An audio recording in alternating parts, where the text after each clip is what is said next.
स्वाभिमान शोध अस्तित्वाचा या मालिकेच्या 2 मेच्या भागामध्ये आपण पाहणार आहोत। शंतनू हा पल्लवीला बोलतो, पल्लवी आता शांत बसून चालणार नाही, त्याला त्याच्या कर्माची शिक्षा तर दिलीच पाहिजे।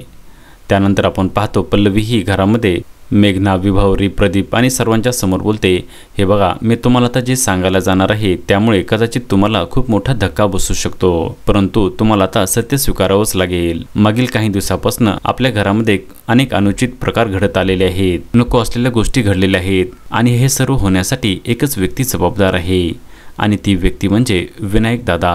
आणि तेव्हा आपण पाहतो प्रभाकर, मेघना, विभावरी, प्रदीप सर्वांनाच खूप मोठा धक्का बसतो।